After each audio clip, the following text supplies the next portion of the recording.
Ezgi Merdin Uygur. Today, I will discuss human-robot social interactions with you based on some research and theories. Following that, I also want to provide you small tips on conducting your own mini research. First, let me briefly introduce myself. I am a lecturer in digital marketing at Brunel University of London. At Brunel, I teach tech, robots, and AI in marketing, digital marketing, database and CRM, consumer behavior, and masterclasses on social media for businesses. In addition, I supervise several dissertations. My research is on robotic services, virtual experiences, and social interactions with technology in general. My research has been published in prestigious international academic journals, including the Journal of Consumer Behavior, Annals of Tourism Research, and Behavior and Information Technology. I have received notable funding as well, including those from the British Academy, and I serve on the board of Psychology and Marketing Academic Journal. Let's start. As we know, robots are no longer confined to the realm of science fiction. They now play an important role in many sectors, including healthcare, manufacturing, and education. Service robots have become commonplace in fields like hospitality, healthcare, and logistics. Robots like Pepper, for example, used in retail and customer service, or Pero, therapeutic robot designed to comfort patients in healthcare, are just two examples of how robots are integrated into human-facing roles. But with this increased presence, it's critical to understand how humans perceive robots, form attitudes towards them, and interact with them in social contexts. Human attitudes towards robots are shaped by a variety of cognitive, emotional, and social factors. This lecture will be a journey into key psychological and sociological theories that explain human responses to robots. We will also explore how issues such as anthropomorphism, mind attribution, and the fear of job displacement shape these interactions. Let's start with power. Robots have captured the human imagination long before the term robot was coined. In early mythologies, mechanical beings were often seen as powerful, yet potentially dangerous.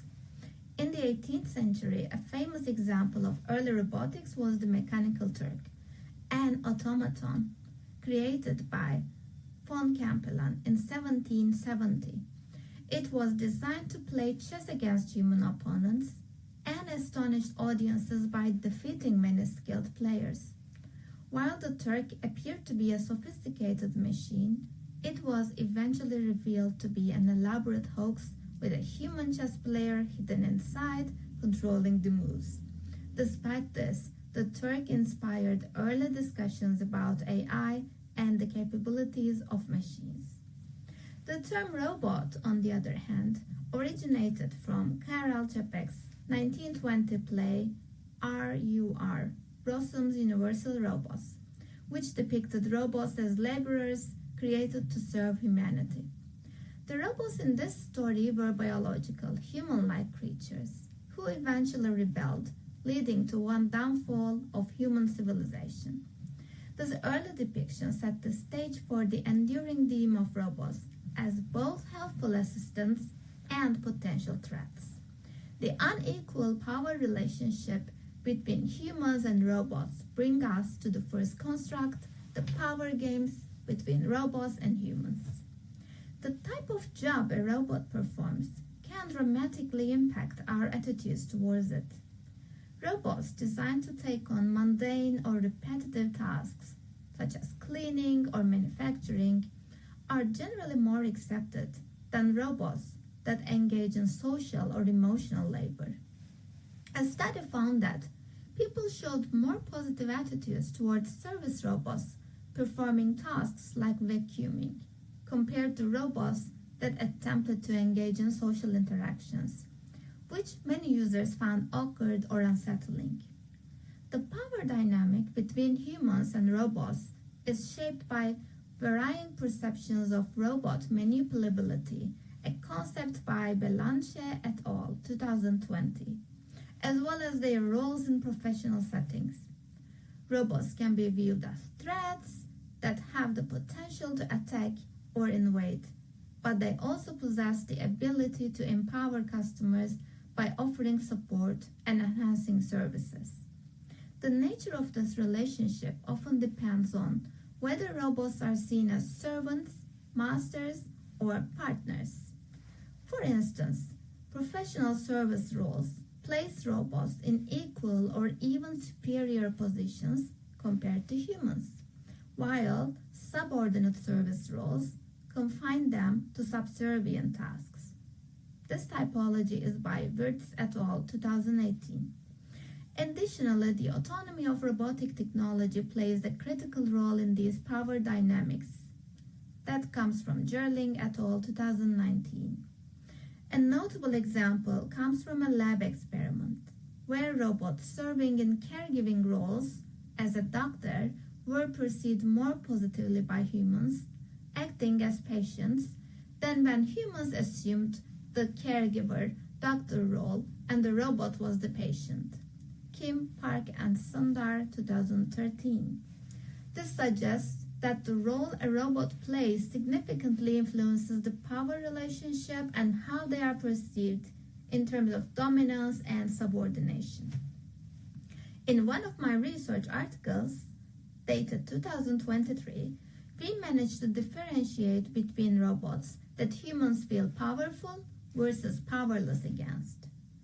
This diagram illustrates individuals' perceived power when interacting with different service robots in various contexts.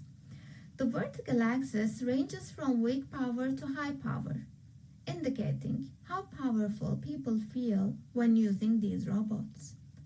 Airport check-in robots and virtual home assistants are at the top, suggesting that users feel more empowered or in control when using these types of robots.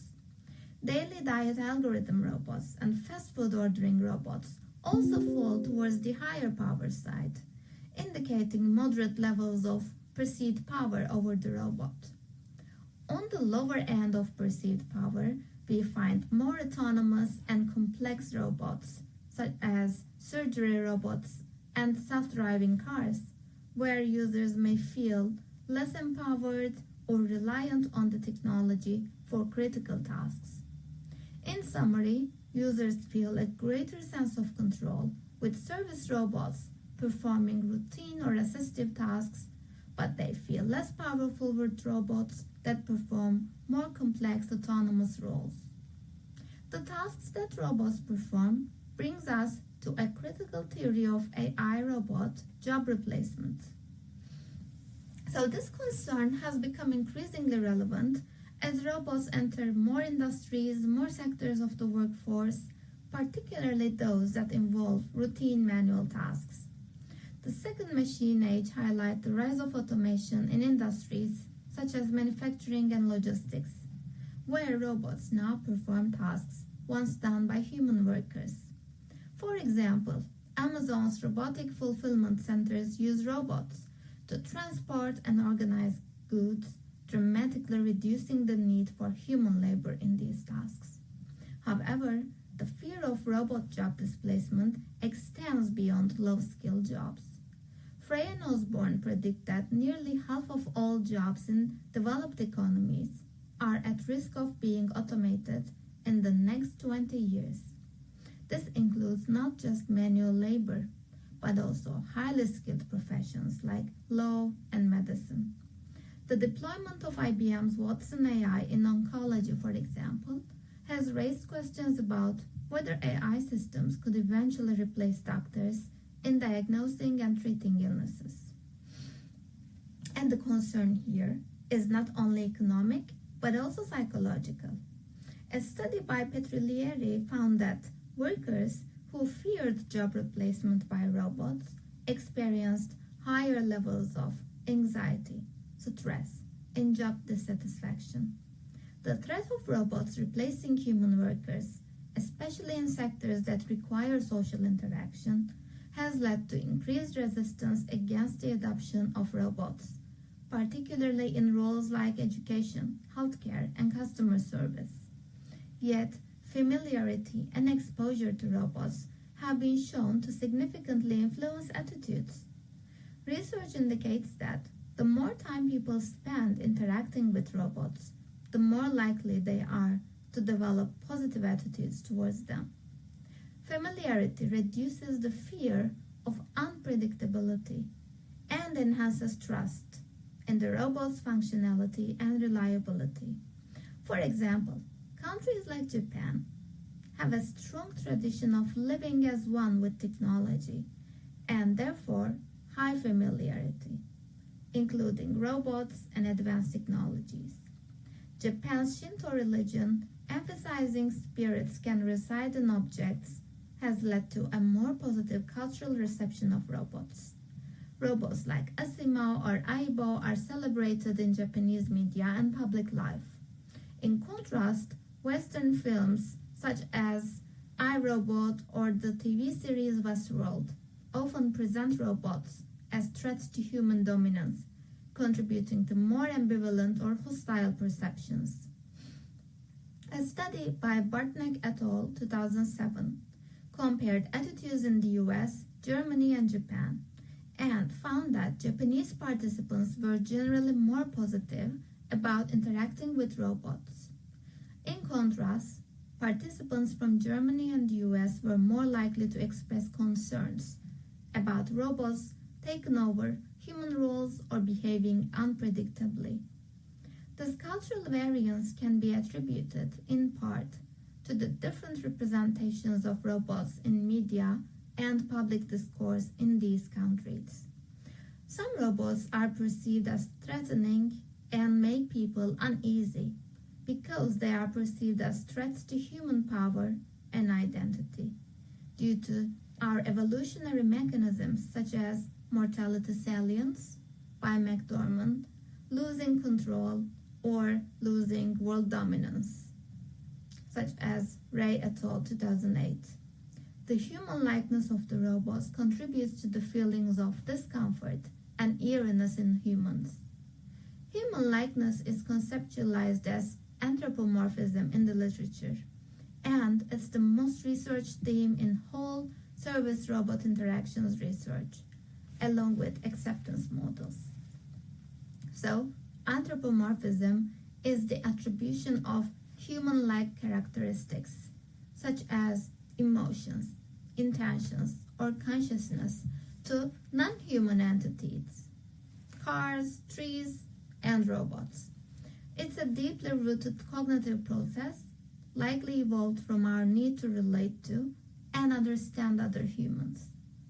By assigning human traits to robots, people often feel more comfortable interacting with them, even though we are aware that robots lack the internal emotional and cognitive capacities of a human.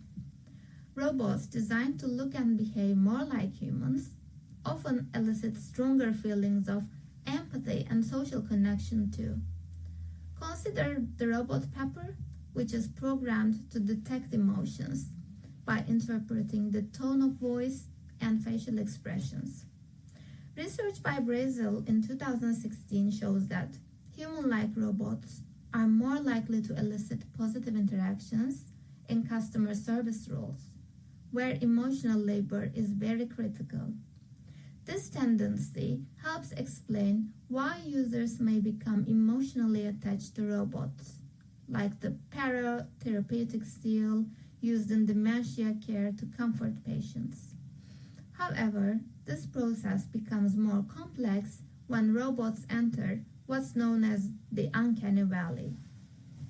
So, the Uncanny Valley theory, first introduced by Mori in 1970, describes how humans experience increasing discomfort as robots become more and more human-like, but without fully reaching human realism. As robots start to resemble humans more closely, people's reactions shift from feelings of familiarity and comfort towards feelings of eeriness and revulsion.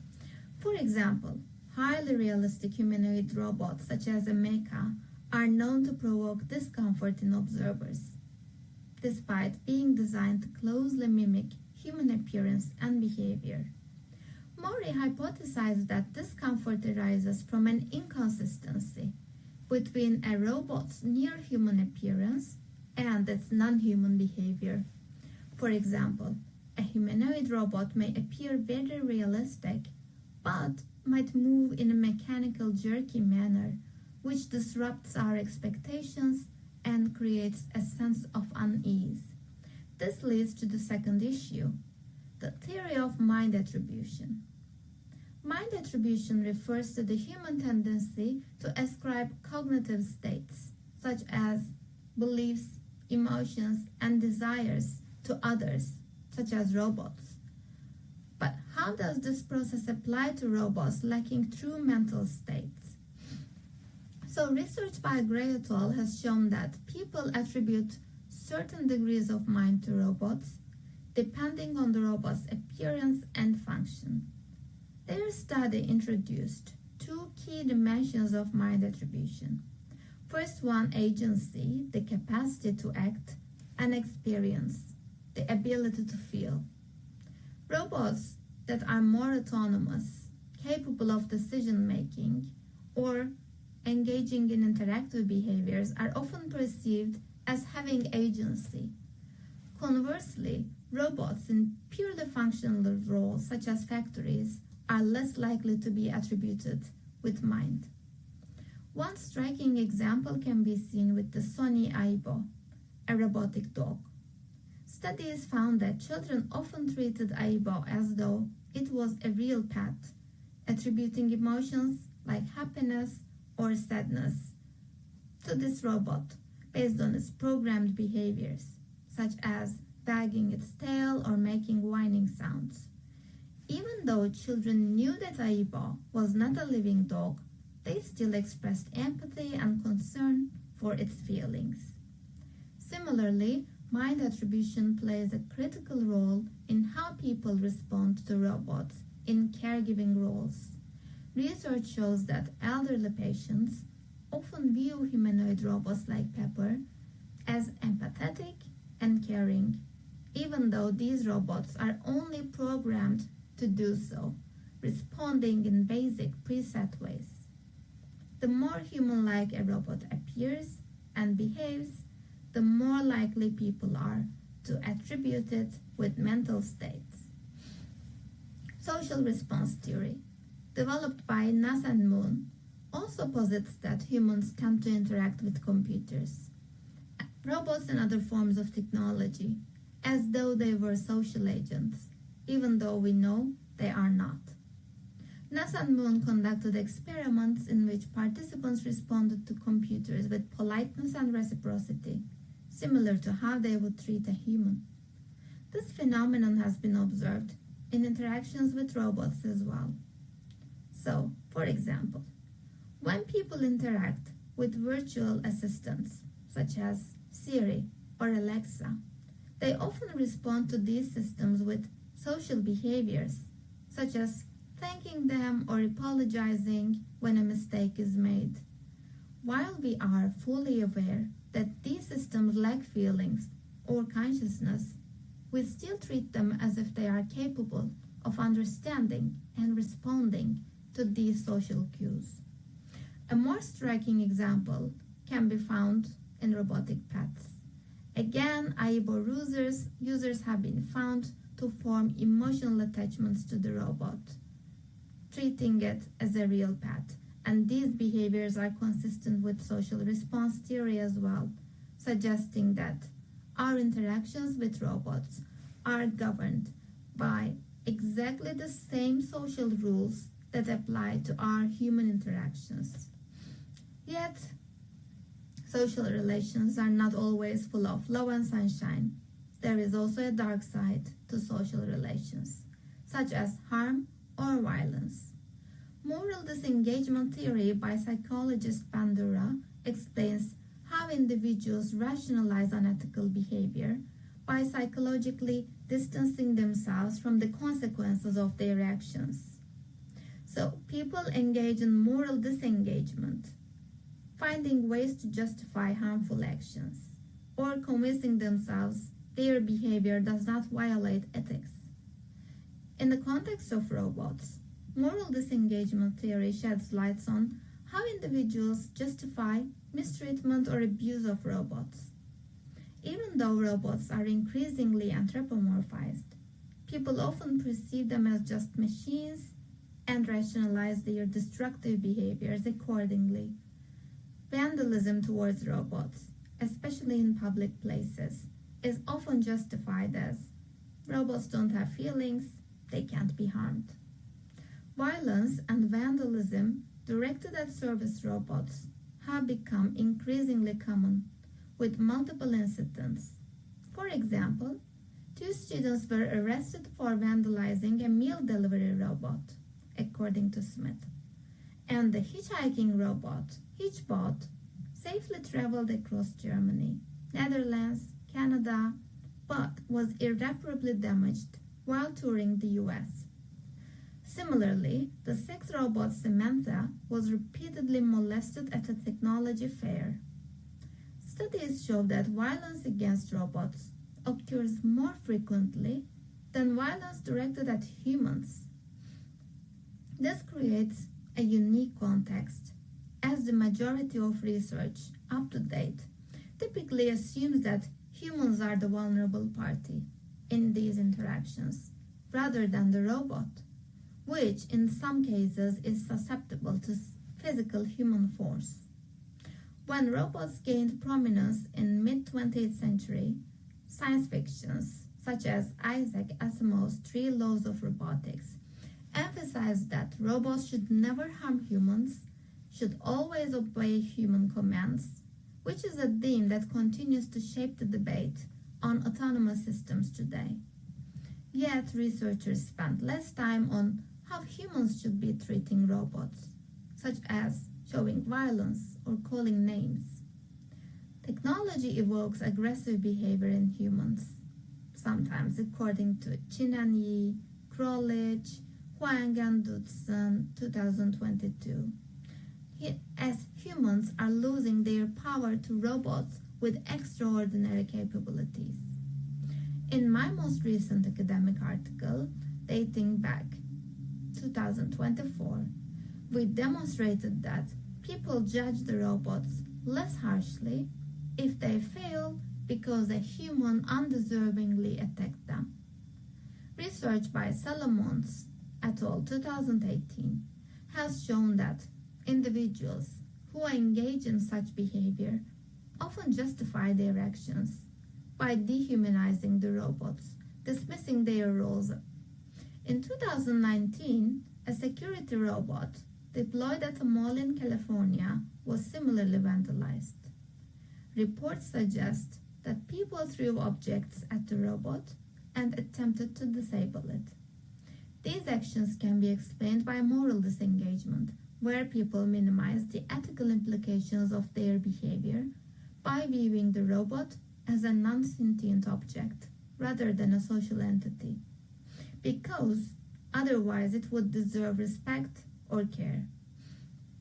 Additional studies examined how people's perceptions of robots' mindedness influence their tendency to morally disengage.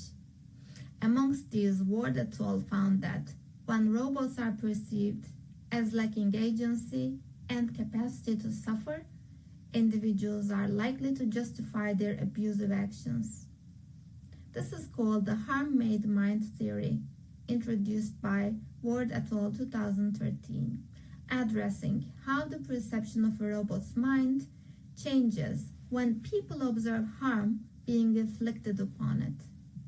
Seeing a robot being harmed leads individuals to attribute consciousness or experience to that robot, even when they know it's simply a machine.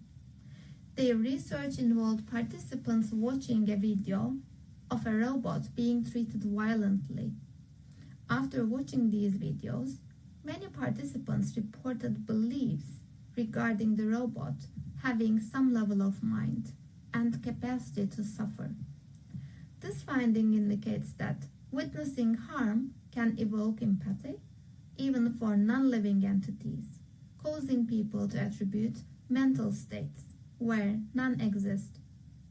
In another study, participants were shown videos of Pleo, a robotic dinosaur toy, being subjected to physical abuse, being struck. Although the participants were fully aware that Pleo was a mechanical device, their responses indicated increased discomfort and a higher attribution of feelings to the robot after this mistreatment.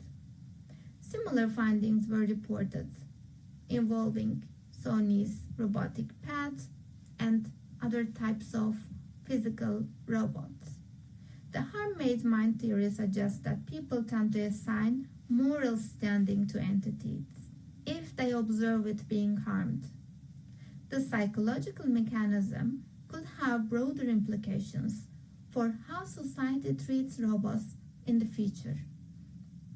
As robots become more lifelike, more integrated into social roles, the harm inflicted on them may increasingly be seen as morally wrong, especially if people begin to perceive them as deserving of moral consideration. The theory also provides insight into why witnessing mistreatment of robots can lead to public outcry, even in cases where robots are clearly recognized as machines. For example, after the release of videos showing physical abuse of robots by Boston Dynamics, including pushing robots to the ground, testing their balance, many viewers expressed discomfort, despite understanding that the robots did not have the capacity to feel pain. This shift in perception highlights how witnessing harm affects attitudes towards robots and reinforces the notion that our emotional reactions to robots can mirror those we have toward living beings. Before wrapping out, I'd like to present two additional findings on human attitudes towards service robots. Studies have shown that men and women often differ in their responses to robots. Nomura found that men generally reported more positive attitudes towards robots in technical and mechanical roles, while women were more likely to express positive attitudes if the robots are in caregiving and companionship roles. This may be linked to traditional gender norms surrounding technology and caregiving. Older adults tend to show more skepticism or fear towards robots, particularly in roles related to social interaction or caregiving.